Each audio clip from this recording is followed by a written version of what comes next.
everyone, Ashlyn here with Minister for Happiness, and I hope you're having a super Sunday, and welcome to this week's story time.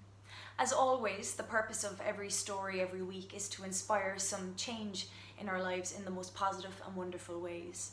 And well done to you for taking the time to listen every week and to get what you can from each lesson and apply it in your life and affect your health and happiness and the health and happiness of those around you, especially in times like this, where we do need to be an inspiration to each other, be connected to each other, and to do something on a daily basis that brings us into a positive, happy, optimistic mindset.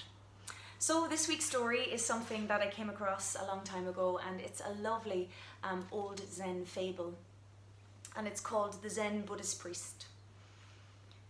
A Zen Buddhist priest was among a group of guests who were attending a dinner party one evening. In traditional Japanese style, the guests were all seated on the floor surrounding a low rectangular table. Resting on the table in front of each guest was a small hibachi grill filled with hot coals. Each guest cooked their own portion of meat and vegetables, which were bought out by geisha girls and placed in various areas of the table. The priest noticed that one of the geisha girls conducted herself as if she might have had some Zen training. He decided to test her, so he called her over. The geisha girl knelt across the table from the priest and bowed. The priest bowed in return and said, "I would like to give you a gift." Using his chopsticks, he reached into the hibachi, picked up a hot coal and offered it to the geisha. She hesitated for a moment, then finally pulled the sleeve of her kimono down over her hands. She grabbed the coal, ran into the kitchen and dropped it into a pan of water. Her hands were not hurt, but the beautiful kimono was ruined.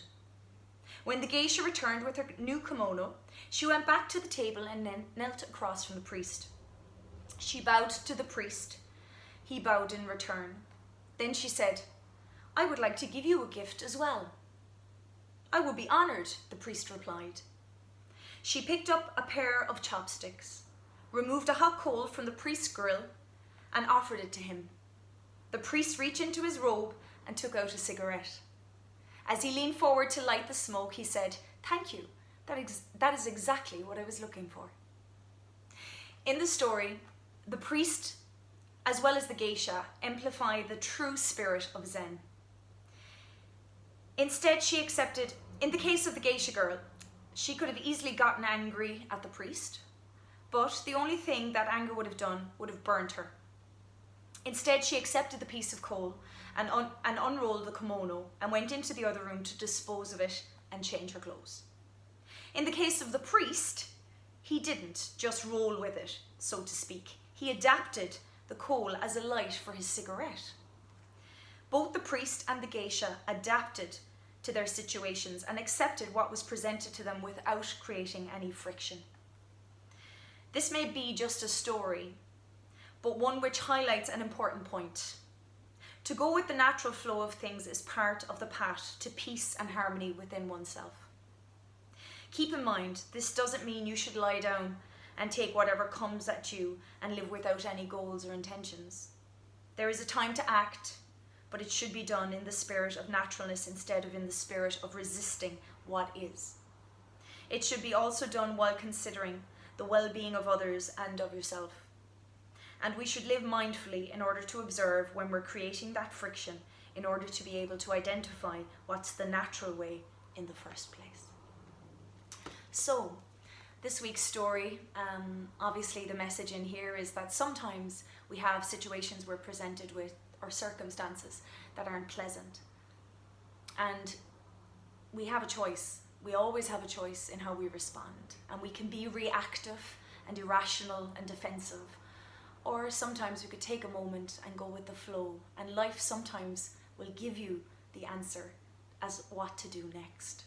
And in the times we're living in now, I think if we took that lesson into our everyday, and in every moment and in every situation, whether it's the kids driving you crazy at home because you're in a space together constantly now, or your partner's getting on your nerves just because you're spending more time together and little things are bothering you, then just take a moment and reflect and think, okay, how else can I respond here that's going to be better for me and for them? Because we always have a choice in every moment. So I hope you enjoyed this week's story. It's one of my favourites. And until next week, please stay healthy and be happy as much as you possibly can. And remember the quote by Ernest Hemingway, when something is wrong, then fix it if you can. But try not to worry, because worry fixes nothing. So if you like this story, please like and share it. And subscribe to my YouTube channel if you haven't already. I'll be posting a story every Sunday. And again, my Facebook page is Minister for Happiness, where you're probably seeing this, or my Instagram is AJ Cambridge. And I'm happy to share my story with you every week. So wishing you all health and happiness. Until next time, stay well.